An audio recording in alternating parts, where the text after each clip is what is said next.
নবছর পর বড় পর্দায় মুক্তি পেয়েছে দেব শুভশ্রী অভিনীত সেই ছবি ধূমকেতু।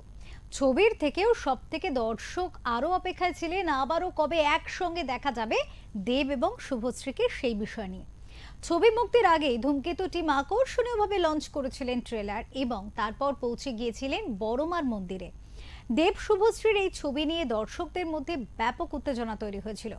গ্র্যান্ড ট্রেলার লঞ্চের পর ধূমকেতু টিম সিদ্ধান্ত নিয়েছিল ছবির প্রিমিয়ার না করার।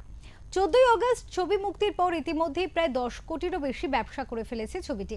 ছবি মুক্তির প্রায় এক সপ্তাহ পর ধূমকেতু টিম হাজির হয়েছিলেন তাদের ছবির স্পেশাল স্ক্রিনিং নিয়ে। উপস্থিত ছিলেন টলিপাড়ার বহু তারকারাও।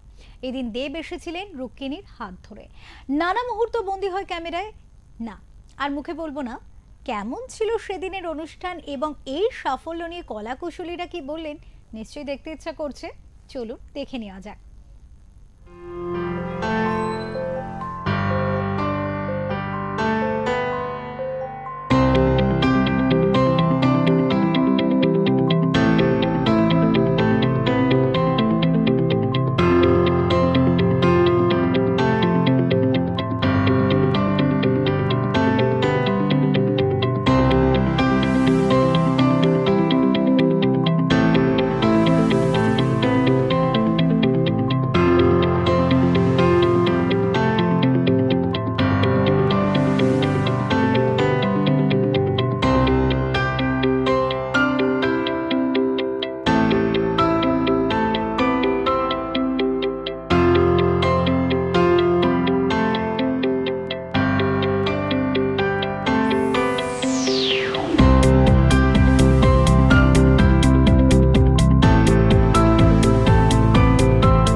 আমি কিন্তু হাত ধরে সবাইকে ধন্যবাদ জানাতে চাইছি, কারণ সত্যি এটা যেভাবে ধূমকেতু তারা ফেলেছে গোটা বাংলা জুড়ে এবং এখন ভারতবর্ষ জুড়ে, যেভাবে বাঙালি যেভাবে ছবিটা দেখতে আসে, বাঙালি ছবি বলবো না, বাংলার মানুষ ছবি।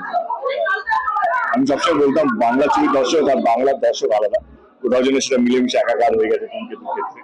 যারা যারা ছবিটা দেখেন তাদের প্রত্যেকের ধন্যবাদ দেবেন, যারা যারা বাস্তবে ছবিটা দেখবেন। রিভিউজ বেরিয়ে গেছে, সবাই অনেক ভালোবাসা অনেক আশীর্বাদ করেছে ছবিটাকে। আপনারা যারা দেখেননি প্লিজ চলে আসুন সিনেমা হলে ছবিটা দেখার। আমার মনে হয় ইচ্ছে ভালো কিছু হতে পারে। আমি কাউকে একদিন বলছিলাম যে জীবনের কাছে ভগবানের আশীর্বাদে, বাবার আশীর্বাদে, দর্শকদের আশীর্বাদে, তোমাদের ভালোবাসায় অনেক হিট অনেক ব্লকবাস্টার দেখেছি, কিন্তু ধূমকেতুর যে ভালোবাসা আমি পেয়েছি, যে সাকসেসটা, সেটা আমি শব্দ দিয়ে কোনোদিন বোঝাতে পারবো না। ধূমকেতু যেমন আজকে সবার কাছে একটা ইমোশন, আমার কাছে একটা ইমোশন। একটা ছবিতে এত খাটনি করার পর এখন সবাই দেখতে পাচ্ছে পরিশ্রমটা। 10 বছর পর রিলিজ করবো, দর্শকের কেমন লাগবে, ঠিকঠাক কি আমরা বোঝাতে পারবো ছবিটা কতটা ইম্পর্টেন্ট আজকের দিনে। কিন্তু যেভাবে আমরা সারা পেয়েছি, রাত্রে 2টো থেকে শো আরম্ভ করে বাংলায় কলকাতায় প্রথমবার সকাল 7টার শো রেসার্চই শুরু হয়ে গেছে অন্যান্য সিনেমা হলগুলো নিয়ে। আমার ভয় ছিল গিয়ে সকাল 7টার লোকে আসবে, তারপরে সোশ্যাল মিডিয়া ভরে হলো 5টা থেকে রিল বানিয়ে বানিয়ে পোস্ট করছে আমরা উঠেছি, আমরা রিক্সায় উঠছি, আমরা বাসে উঠছি, আমরা মলের সামনে। এবং কলকাতা শুধু না, আমার মনে হয় ওই দিন আমাদের কটা 40টা শো ছিল প্রথম দিনে, সকাল 7টা থেকে সকাল 9টার মধ্যে, শহর গ্রাম সমস্ত কিছু মিলিয়ে।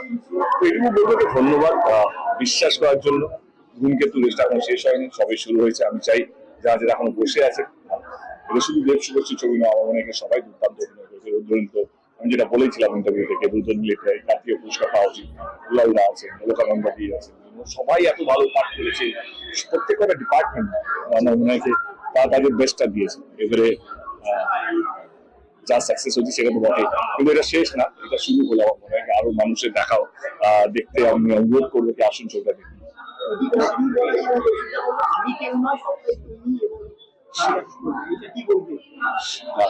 আমার মনে হয় ধূমকেতুটা একটু সিঙ্কিং করুক, ধূমকেতু সাকসেসটা সিঙ্কিং করুক। অফকোর্স আমার মনে হয় ইফ নট ধূমকেতু সামথিং এলস, যদি কোনো ভালো পাওয়ার প্রশ্ন আসে আমি কৌশিকটাকে বলি, যদি মানে তোমার যদি শুভশ্রীর কথা যদি স্পেশালি জিজ্ঞেস করো, ডেফিনেটলি আমার প্রশ্ন আছে যদি আমার কাছে এমন কোনো গল্প আসে যেখানে যদি আমার মনে হয় কিনা এই রোলটা শুভশ্রী ছাড়া কেউ করতে পারবে না, ডেফিনেটলি আমার প্রশ্ন how to approach her and let's keep our finger cross. আমার কিছু বলার নেই, আমার তো বলে থ্যাংক ইউ সো মাচ, মানে ধূমকেতুকে এতটা ভালোবাসা দেওয়ার জন্য, ভালোবাসার জন্য, আশীর্বাদ করার জন্য, এবং যাদের এখন দেখেন প্লিজ আসুন ছবিটা দেখুন। দর্শক বলবে আমাদের তো ছবি হাত থেকে বেরিয়ে চলে গেছে, আর আমরা আমাদের ছবি বারবার ভালো বলবেন, দেখুন কোনো দরকার ছবি দেখছেন, ভালোবেসে দেখছেন, মানুষের এত ভালো লাগছে, খুব আনন্দ লাগছে। এবং সবথেকে বড় কথা, মফস্বল গ্রাম এর মধ্যে একটা সেতু তৈরি হয়ে গেছে। শহরের দর্শক এবং মফস্বলের দর্শক, গ্রামের দর্শক সবাই দেখছে। এর থেকে আনন্দের কিছু হয় না। আমরা বলি না যে গ্রামের মানুষরা এই ছবি পছন্দ করে, ওখানকার লোকের এখানকার ছবি দেখবেন, ওই ভাগাভাগিটা নেই। এই ধূমকেতুর এই 10 বছরের অপেক্ষায় সাধারণ দর্শক সেখানে যারা বদলায়নি তারাও বদলে যাবে আস্তে আস্তে। ওদের যেরকম দূরদর্শী কতদিন আগে 10 বছর আগে এই ছবিটা বেঁচে ছিল, এরকম একটা ছবি যেখানে সকল মারামারি কিছু নেই। দর্শক তো আশা নিচ্ছেন এবং তুমি কন্টিনিউ, আর পরের সুখবরটা কবে দিচ্ছ? আমার ওইটুকুনি ক্ষমতা কাহিনী অসমাপ্ত লিখে দেওয়ার। এবার কাহিনী সমাপ্ত করবে কিনা সেটা হিরো হিরোইন আমার এই তারাই ঠিক করবে। Thank you.